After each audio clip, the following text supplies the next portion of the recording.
Ang pangalan na ito, Randy. Kapag nakataling sa pulo, sinasabit na ang kanyang mga nakaraan at isa na rin ang Albania. Sa kahayaan, mapasensya nila na ngayon na mamalis. O aking Diyos Ama, nasaan ang iyong kapwa? Ako'y nakikiusap at humihingi ng tulong sa inyo. Patawarin ninyo ang lahat, dahil hindi ko nakita sa ating mga naglalaro. Dapat sa takdilan walang awak sa Lord. Ginagawa niya ang korona ni Haring Yusef upang mabawakan yung nilalas. Pati ang aming ama na si Suso sa kanyang ginagawa. Sandali na naging importante dahil sa pangalan loob. Matapos na narinig ay muli siyang tumawag sa Panginoon. O aking Diyos Ama, tila hindi niyo yata dinidinig ang aking mga panalangin.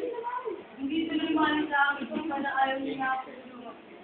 Kung ngayon, paano na ako? Sino na ang aming malalapitan at makakapitan? Yung Diyos mismo ay ayaw na akong tulungan. Paalam na Albania. Ako dinilangan. Paalam na rin sa iyo. At huwag kong malupit. Lawat akin, paalam sa iyo. Habang nandito si Florante sa gubat, isang gererong korong na nangalang alagin ang dumating sa gubat, napagod na pagod at naghahanap ng pagpapanihan.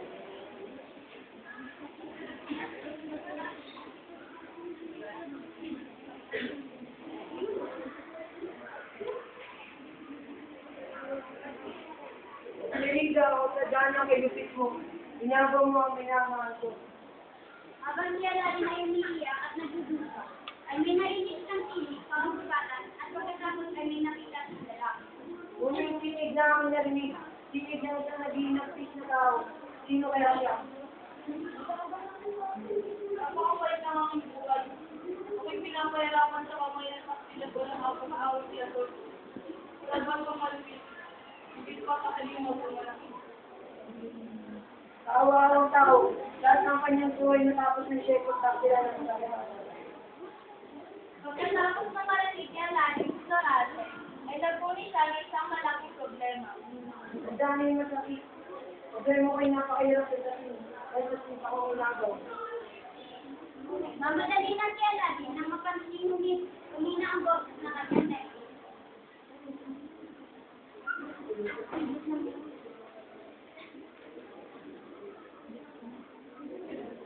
Kailangan ko na magmadali kung hindi ko na mahanap ang taong yun. Habang tumatakbo ay hinahawi ng mga pangkulang sa pamamagitan ng kanyang kayo. Nang makita niya ang nakabakos, ay napansin niya may nakapalibot dito sa dalawang leon. Siya ay nagbanda at inusok ang mga leon. Pagkatapos niya magkatay ang dalawang leon, ay pinakawalan niya si Florante.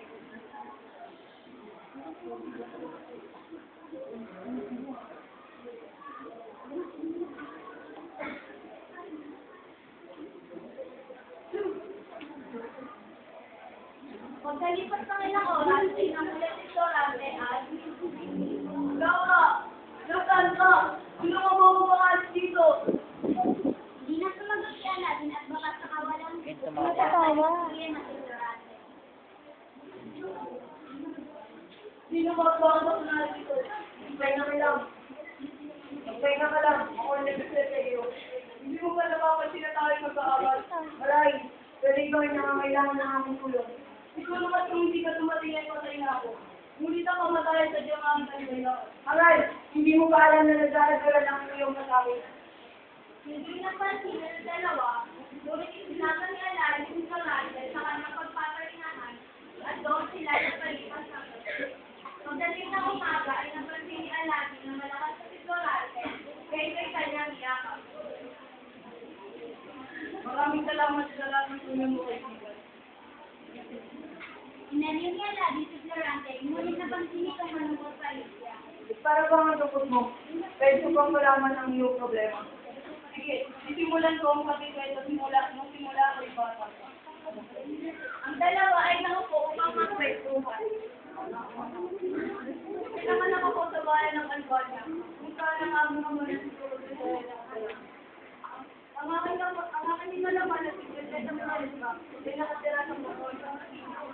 At pinangalan nila ako. Game na? Uy. Ano? Yung mother pa lang ako, hindi ka na akong sabihin, pinakita ko ito. Sinalay sa habang inaarte ng batang turan. Tulong! Tulong! Hindi, naglarat eh.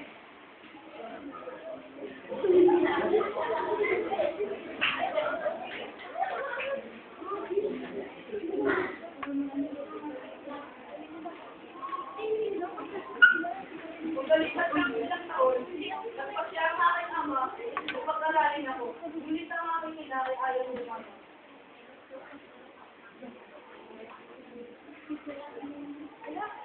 Opo. Bakit kailangan pa ignorante magbibili mo? Kapag mas maganda kung tutulong mo, Hindi siya mag-aaral at hindi siya sinabukas. sino ang makakaruga sa kanya noon? Maalagaan siya ng mga Pilipino na susunod.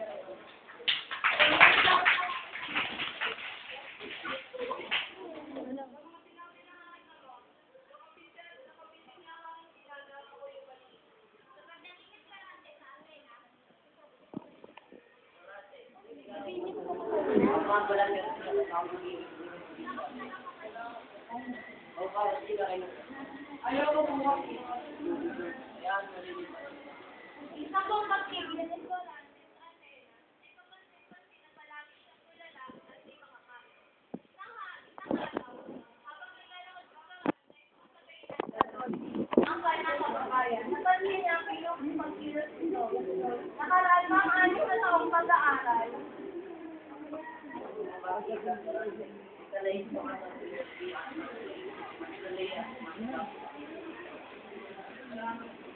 Dito nagsimula magalit si Adolfo dahil nagsasapawan na siya ng ignorante.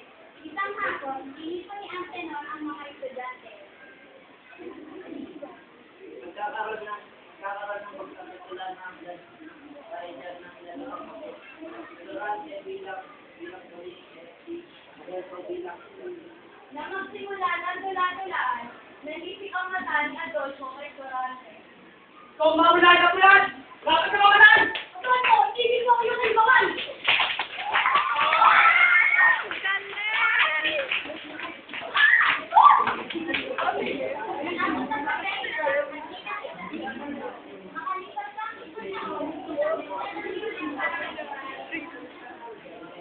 Wala.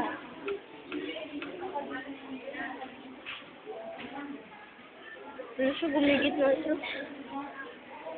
Ako gumit na? Sabi ka. Hindi, mahal na ina.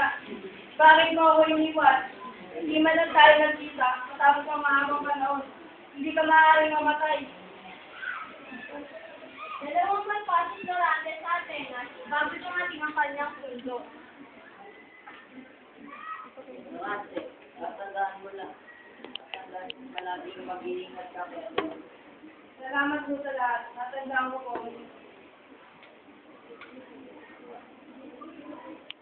Pagdating sa Albania, ang mga kailangan ng tulong.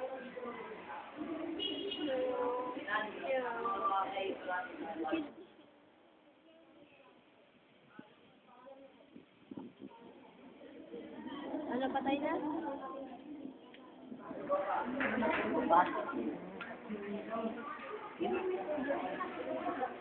Maya.